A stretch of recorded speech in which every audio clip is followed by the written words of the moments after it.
மன்சூர் அலிகானோட சரக்கு படம் காட்சிக்கு காட்சி கைத்தட்டலுங்க. படத்துல எனக்கு சமீப காலமா நிறைய படங்களை பார்த்துருக்கிறேன். இப்போ ஓடிடிலாம் கூட பார்க்குறேன். ஆனால் சரக்கு படத்தை கண் இமைக்காமல் பார்த்துருக்கிறேன்னா அது காரணம்னா அந்த காட்சி வடிவமைப்பு ரொம்ப நல்லா பண்ணியிருக்காரு. நான் வந்து பாட்டாளி மக்கள் கட்சி சார்பாக பேசுகிறேங்க. ஆயிரக்கணக்கான போராட்டங்கள் செய்தாலும் கூட இந்த ஒரு படம் உண்மையிலே யதார்த்தமாக இருக்குது, சிறப்பாக இருக்குது. அதுவும் நீதிமன்ற காட்சிகள், இதுவரையில் நீதிமன்ற காட்சிகள் இந்த படத்தில் இடம்பெற்ற மாதிரி வேற எந்த படத்திலும் இடம்பெறல. அதுக்கு உண்மையாகவே நான் பாராட்டுகளை தெரிவித்துக் கொள்கிறேன். அதுலேயும் வசனங்கள் வந்து பார்த்தீங்கன்னா இப்படிப்பட்ட வசனங்களை வேற சமீப காலத்தில் எந்த படத்துலையும் நான் பார்த்தது கிடையாது. அதுவும் துணிச்சலும் தைரியமும். இந்த படம் எடுக்கிறதுக்கு ஒரு துணிச்சல் தைரியம் வேணும்.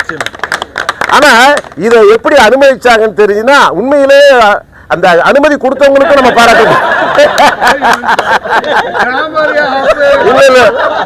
ஆனா உண்மையிலேயே யாருக்குமே இல்லாத, நான் தமிழ் சினிமாவில் மட்டுமல்ல இந்திய சினிமாவிலேயே யாருக்குமே இல்லாத தைரியம் மன்சூர் அலிகானுக்கு வந்திருக்குது.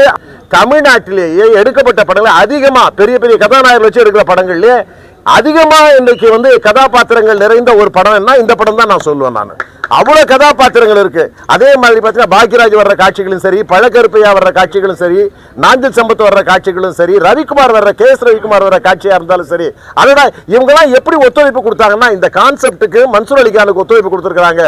அருமையா அற்புதமா அமைஞ்சிருக்குது. என் சமீப காலமா இது எல்லாரும் பார்க்கணும். அதாவது இந்த படம் வந்து மன்சூர் அலிகான் ஒரு இமேஜ் இருக்குது.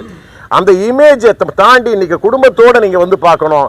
அதே நேரத்தில் குடிகாரர்கள் சொல்ல, குடிப்பிரியர்கள் சொல்ல, நிச்சயமா இந்த படத்தை யார் வாழ வைக்கிறாங்களோ இல்லையோ குடிப்பிரியர்கள் நிச்சயமா வாழ வைப்பாங்க.